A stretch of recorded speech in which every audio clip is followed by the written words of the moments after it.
Everyone, Suhail IAS में आपका स्वागत है। सुहेल आईएएस एक इनिशिएटिव है जिसके थ्रू हम पॉलिटिकल साइंस एंड इंटरनेशनल के यूट्यूब वीडियोस डालेंगे अपनी इस इनिशिएटिव के थ्रू।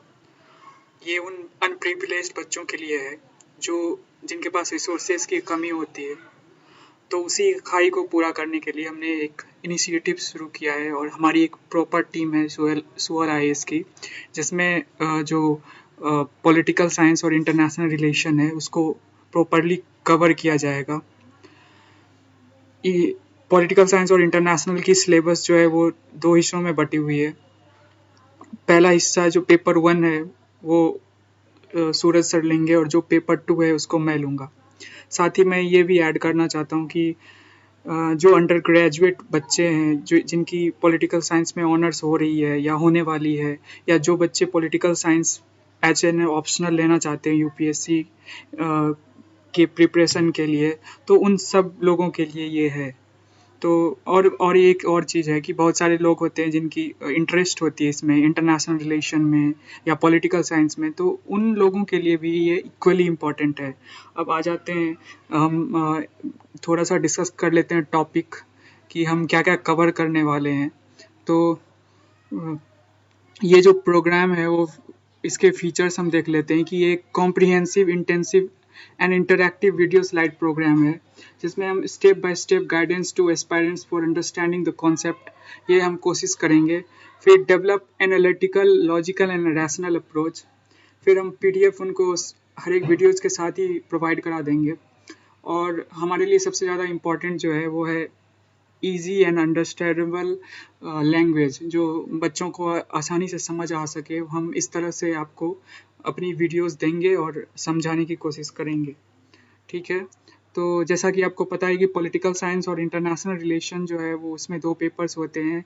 पेपर 1 2 सेक्शन में बटा है, section A and section B, और पेपर 2 सेक्शन इसके भी 2 सेक्शंस हैं।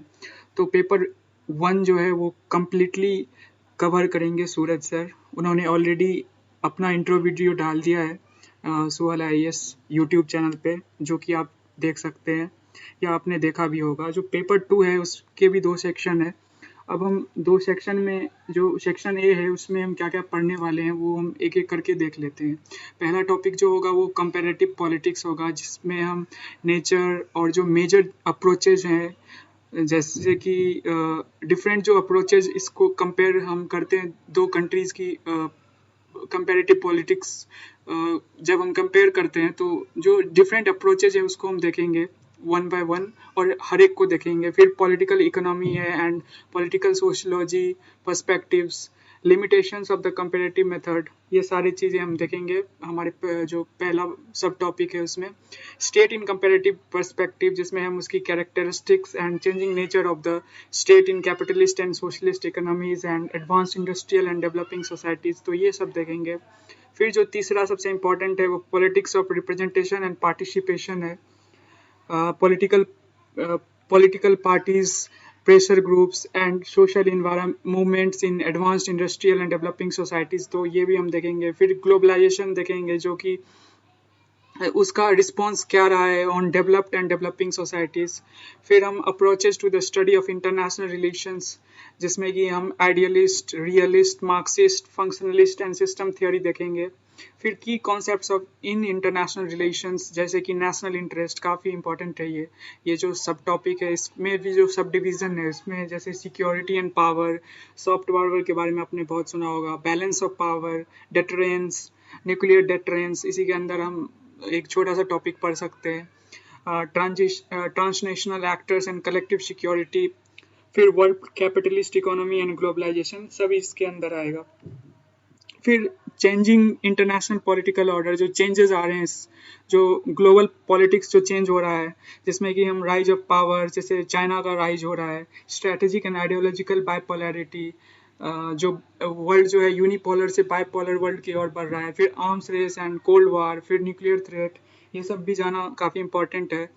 नॉन अलाइंड मूवमेंट जो है, जो आज ही न्यूज़ में आ चुका है कि प्राइम मिनिस्टर कॉन्फ्रेंस करेंगे इसके रिगार्डिंग, तो ये नाम फिर से इक्वली इम्पोर्टेंट हो गया है यूपीएससी एस्पायरेंट्स के लिए।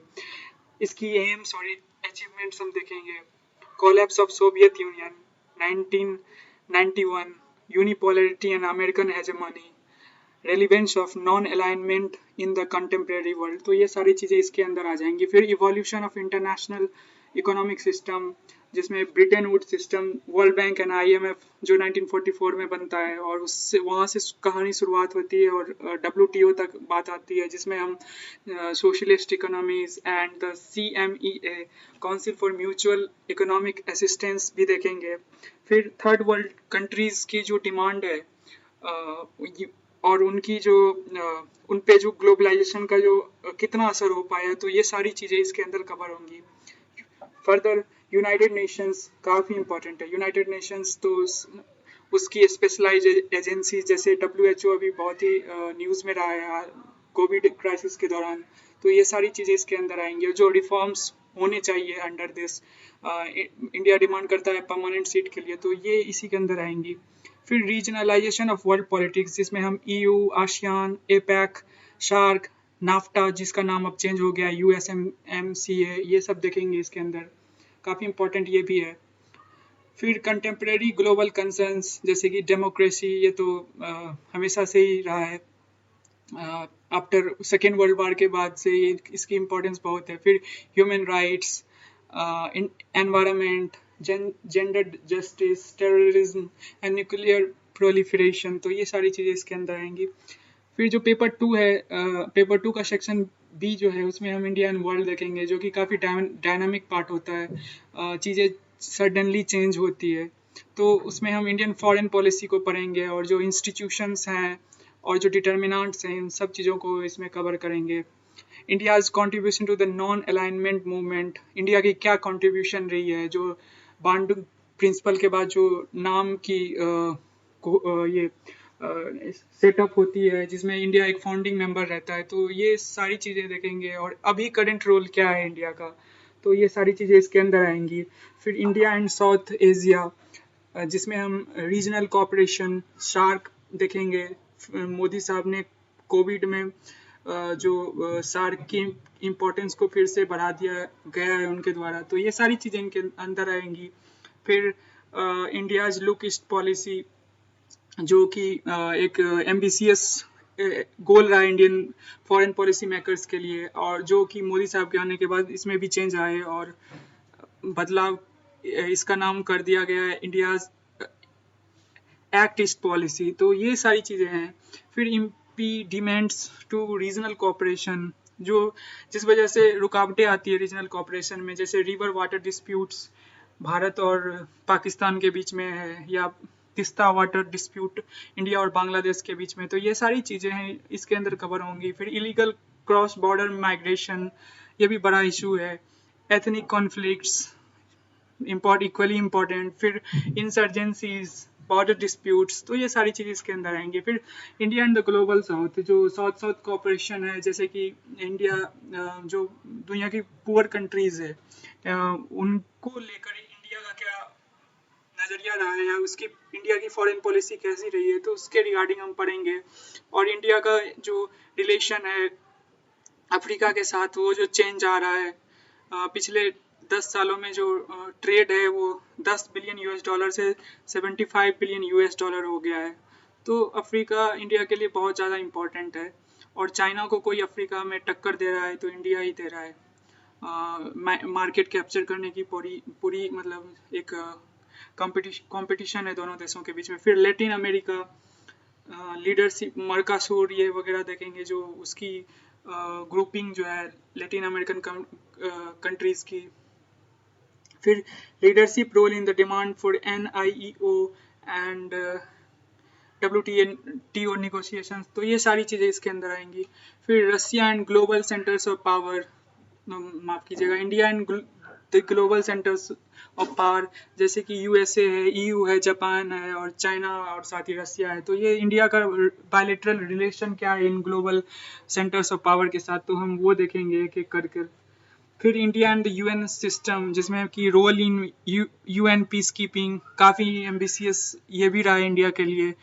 सबसे अधिक जो हमारी सेना जो शहीद हुई है पीस कीपिंग, जो जितने भी प्रोग्राम्स रहे यूएन के, तो सबसे ज़्यादा इंडियंस का ही कंट्रीब्यूशन रहा है इसमें। फिर demand for permanent seat in the security council UN, India की जो एस्पायरेशंस है यूनाइटेड नेशन में, उसको भी हम देखेंगे और कवर करेंगे। फिर India and the nuclear question, again India nuclear policy को डिस्कस करेंगे हम, कि जब पोखरण 2 होता है 1998 में, उसके बाद जो न्यूक्लियर पॉलिसी इंडिया की बनाई गई, तो उसमें जो मेजर चीज़ें हैं हम एक एक करके देखेंगे। फिर recent developments in Indian foreign policy, जो इंडियन फॉरेन पॉलिसी में जो बदलाव आया है, जो मोदी साहब के आने के बाद बहुत सारे चेंज लाए गए हैं, तो वो सारी चीज़ें इसमें कवर होंगी। और जो रिसेंट क्राइसिस इन अफ़गानिस्तान, जैसे कि ये अफ़गानिस्तान में जो तालिबान के साथ जो बातचीत हो रही है यूएसए की, और उसमें जो पहला डील है वो साइन भी हो गया, तो उसमें भारत का क्या इंटरेस्ट है और कैसे भारत को अप्रोच करना चाहिए, ये सारी चीज़ें हम डिस्कस करेंगे।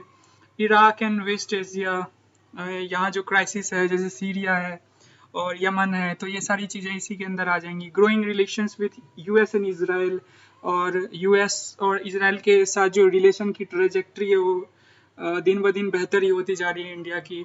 और vision of new world order, जो कहा जा रहा है कि एक नया वर्ल्ड ऑर्डर की ओर जो वर्ल्ड है वो बढ़ रहा है, और उसमें चाइना की भागीदारी और जो मेजर रीजनल पावर्स हैं जैसे कि इंडिया है या जापान है, और भी जो कंट्रीज जैसे ब्राज़ील है, तो उनकी क्या इम्पोर्टेंस होगी, वो सारी चीज़ें हम देखेंगे। तो इतना ही कहेंगे कि ये हमारा इनिशिएटिव उन लोगों के लिए है जो जिनके पास नहीं है रिसोर्सेज, तो हमारा यही कोशिश रहेगा कि जो लोग भी इसे देखे, इसको जितना भी फैला सके।